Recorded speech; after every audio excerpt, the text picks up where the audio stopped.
Magkaibang Mundo ni Angelica Rose Guarte.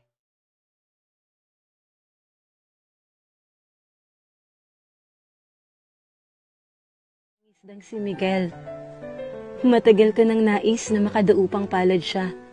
Subalit alam kong hindi maaaring magtagpo ang aming mga landas. Tila ba langit at lupa ang pagitan namin. Kung kaya't nagkakasya na lamang ako sa pagtanaw sa kanya mula sa malayo.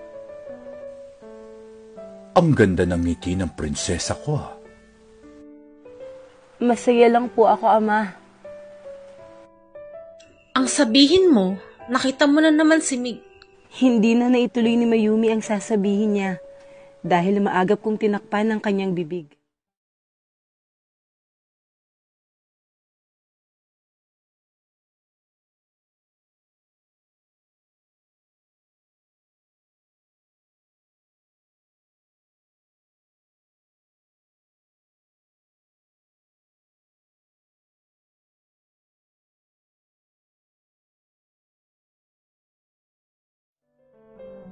Lumipas ang mga araw at sa wakas ay nagkaroon ako ng pagkakataong makihalubilo sa mga tao sa tulong ni Mayumi.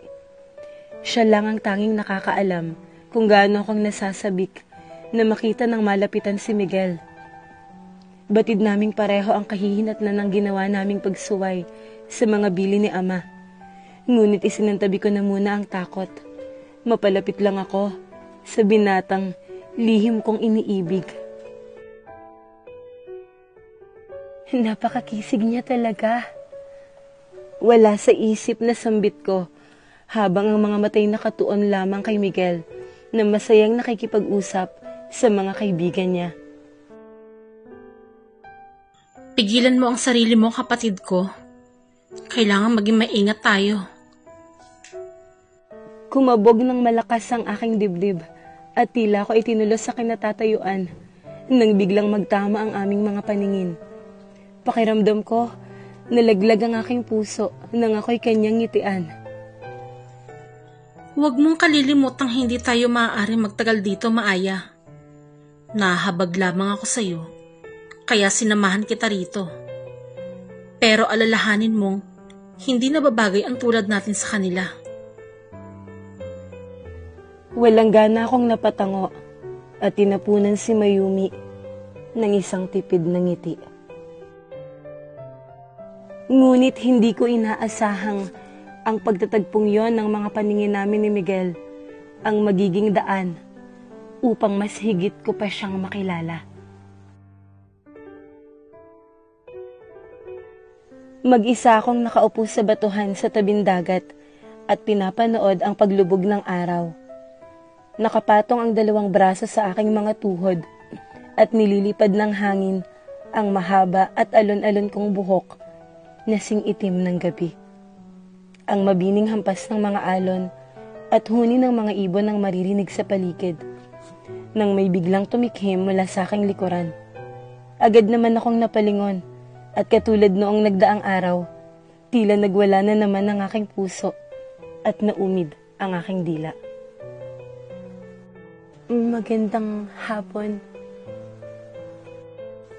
Magandang ikaw sa hapon. Bahagyang nag-init ang aking mga pisngi dahil sa kanyang tinuran. Tila napapasong nag-iwas na lamang ako ng tingin. Ako nga pala si Miguel. Pwede ko rin bang malaman ang pangalan mo? Magandang binibini. Nais ko sanang sabihing matagal ko na siyang kilala, ngunit pinigilan ko ang aking sarili. Maaya.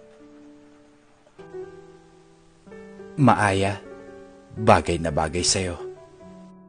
Saglit na namayani sa pagitan namin ang katahimikan. Palagi kitang nakikitang nakaupo sa batong yan. Malungkot na nakatanaw sa malayo, na para bang may hinihintay. Magmula noong dapit hapong yon ay madalas na kaming magkita ni Miguel. Walang pagsidla ng saya ko tuwing magtatagpo kami sa tabing dagat. Hindi ko akalaing maaari pa rin palang matupad ang pangarap kong mapalapit sa aking minamahal Ngunit ang kasiyahang yon ay naglahong parang bula. Nang minsang pag-uwi ko sa aming tahanan, ay malakas na palahaw ni ina ang sumalubong sa akin.